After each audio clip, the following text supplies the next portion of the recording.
Hi guys, how are you doing? What's new? Құрметті достар, қайырлы күн. Сіздермен біз бүгін Workbook'тың 24-25 бетіндегі тапсырмаларды бірге орындайтын боламыз. Каналға тіркеліп, лайк басып, комментарий қалдыруды ұмытпаңыздар. Exercise 1 on page number 24. 24 беттегі бірінші тапсырмада бізде reading. Read and complete Jenny's diary. Оқып, Дженнидің күнделігін толтырыңыз деген тапсырма берілген. Бірге отырып, осы мәтінді талқылайық. A day in the life of Jenny Mackenzie, age 15. 15-year-old Jenny isn't a typical teenager. She finds home for hundreds of animals in her free time. Jenny has a busy routine. She always gets up early at about 7 o'clock. She takes her puppy, Flash, for a walk, then she has breakfast and goes to school at about 8:30. 15 жасар Дженни Маккензидің өмірінің бір күні. 15 жасар Дженни әдеттегі жасөспірім емес. Ол өзінің бос уақытында жүздеген жануарларға үй табады. Дженнидің күнделікті өмірі өте қарбалас. Ол үнемі ерте тұрады, сағат 7-ге қарай. Өзінің күшігін Флашты серуенге алып шығады. Содан кейін таңғы асын ішіп, 8:30-ға қарай мектепке барады. After school at about 3:30 on Mondays, Wednesdays and Fridays, Jenny goes to an animal shelter. She speaks to families and chooses animal for them. She also cleans cages, walks the dogs and looks after sick animals. Мектептен кейін 3:30-ға қарай дүйсенбі, сәрсенбі, жұма күндері Дженни жануарлар паналайтын жерге барады. Бұл жерде шелтер дегеніміз бұл приют. Ол отбасылармен сөйлесіп, оларға жануарлар таңдайды. Сонымен қатар ол торларды тазалап, иттерді серуендетіп, ауру жануарларды қарайды. Jenny leaves the shelter at about 7 o'clock. Sometimes she takes a kitten home. She plays with it and feeds it, then she eats dinner and does her homework. After that, at about 9:30, she watches a DVD or chats to a friend on the phone. She goes to bed late at about 11:30. She usually feels really tired in the morning. I'm busy, but it's okay, Jenny says. I love helping animals. Ол жануарлар паналайтын жерден сағат 7-те қайтады. Кейде кішкентай мысықты үйіне алып кетеді. Онымен ойнап, оны тамақтандырады, кейін кешкі асын ішіп, үй тапсырмасын орындайды. Осыдан кейін сағат 9:30-ға қарай DVD көреді, немесе достарымен телефонда әңгіме-дүкен құрады. Ол кеш жатады, сағат 11:30-ға қарай, әдетте таңертең өзін шаршаңқы сезінеді. Менің қолым сондай бос емес, бірақ бұл жақсы. It's okay деген, это нормально деген сөз, иә? Дейді Дженни, мен жануарларға көмектескенді жақсы көремін. Дженнидің күнделігін толтырайық. Diary, Wednesday 4th October. Сұяшықтарды ғана толтырайық. Бірінші, 7 a.m. Екінші, a walk. Үшінші, go to school. Төртінші, 3:30 p.m. Бесінші, go home. Алтыншы, 9:30. Жетінші, 11:30 p.m. Яғни жартысы деп айту үшін 11:30 деп айтудың екі жолы бар, иә? 11:30 деп айтсақ болады, немесе 11:30 p.m. деп айтқанымыз дұрыс. Екінші тапсырмаға көшейік, мәтінді қайтадан оқып, сұрақтарға жауап беріңіз делінген.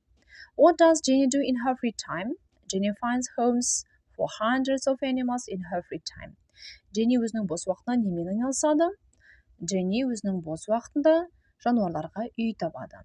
Does Jenny get up at 8 o'clock? No, she doesn't. Jenny always gets up early at about 7 o'clock. Jenny сағат 8-де тұра ма? Жоқ. Jenny үнемі ерте тұрады, сағат 7-ге қарай. When does Jenny go to the animal shelter? Ол жануарлар паналайтын жерге қашан барады? After school at 3:30 on Mondays, Wednesdays, and Fridays, Jenny goes an animal shelter. Сабақтан кейін 3:30-да дүйсенбі, сәрсенбі, жұма күндері ол жануарларды паналайтын жерге барады. Бұл жердегі shelter дегеніміз приют, иә? What does she do there? Ол жерде не істейді? She cleans cages, walks the dogs, and looks after sick animals. Ол торларды тазалайды, иттерді серуендетеді және ауру жануарларға қарайды. 5-ші сұрақтан. What time does Jenny go home? She goes home at about 7 o'clock. Ол үйіне қашан барады? Ол үйіне сағат 7-де барады. What does she do after dinner? She watches DVD or chats to a friend on the phone. Ол кешкі астан кейін не істейді? Ол DVD көреді немесе достарымен телефонда әңгімелесуге құрады. Does she go to bed early? No, she goes to bed late at about 11:30. Ол ерте жатады ма? Жоқ. Ол 11:30-да жатады. How does she feel in the morning? She usually feels really tired in the morning. Ол өзін таңертең қалай сезінеді? Әдетте өзін таңертең шаршаңқы сезінеді. Достар, сіздермен Workbook'тың 25-ші бетіндегі 3-ші тапсырмаға келіп жеттік. Read the text and mark the sentences true or false. Мәтінді оқып, сөйлемдерді дұрыс немесе бұрыс деп белгілеңіз. My name is Lila Jaffrey and I'm 17. I'm from Mumbai, India. There are 5 people in my family, my father, mother, 2 brothers and me. My parents are called Anand and Rumia. My father has got a restaurant. My brothers Robbie and Vijay are teachers. And me? Well, I'm a student at Vijay's school. And I love playing cricket.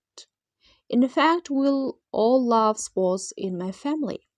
Our favorite food is vegetables, especially Bangan Barta. My family and I would love to welcome you into our home. Менің атым Лила Джафрай, мен 17 жастамын. Мен Мумбай, Индияданмын. Біздің отбасымызда 5 адам бар. Әкем, анам, 2 ағам және мен. Менің ата-анамның аты Ананд пен Рамия. Әкемнің рестораны бар. Ағаларым Рави мен Биджай мұғалімдер. Менше, мен Виджайдың мектебінде оқушымын және крикет ойнағанды ұнатамын. Сонымен біз барлығымыз отбасымызбен спортты жақсы көреміз. Біздің сүйікті тағамымыз көкөністер. Әсіресе Байнган барта. Байнган барта дегеніміз бұл грильдегі баклажанды алып, соған қызанақ, секілді көкөністерді араластырып жасалатын тағам. Үнділердің ұлттық тағамы. Менің отбасым және мен сіздерді үйімізде көруге қуаныштымыз дейді. Яғни есігіміз ашық дейді, біздің қазақ тіліндегі контекстке сәйкестендірсек. Көшек, Lila is 17 years old. Lila 17 жаста. It's true. There are 5 children in the Jaffrey family. It's false. Jaffrey отбасында 5 бала бар. Бұл дұрыс емес, иә? Lila's father owns a restaurant. Lilaның әкесі ресторанның қожайыны. It's true. Lila's favorite sports is football. It's false. The Jaffrey family loves eating vegetables. It's true. Jaffrey отбасы көкөністер жегенді ұнатады. Достар, біз сіздермен Workbook'тың 25-ші бетіндегі 5-ші тапсырмаға келіп жеттік. Бұл жерде берілген сын есімдер мен сөйлемдерді толықтыруымыз қажет. Біріншісінде, he always tell me truth. He's honest. Ол үнемі шындықты айтады, ол шыншыл. She makes me laugh with her jokes. She's fun to be with. Ол қалжыңдармен мені күлдіреді, онымен көңілді. She was bring me present, she's kind. Ол үнемі маған сыйлық әкеледі, ол мейірімді. He likes to be with other people, he's friendly. Ол басқа адамдармен бірге болғанын ұнатады. Ол досшыл. He keeps all my secrets, he's very loyal.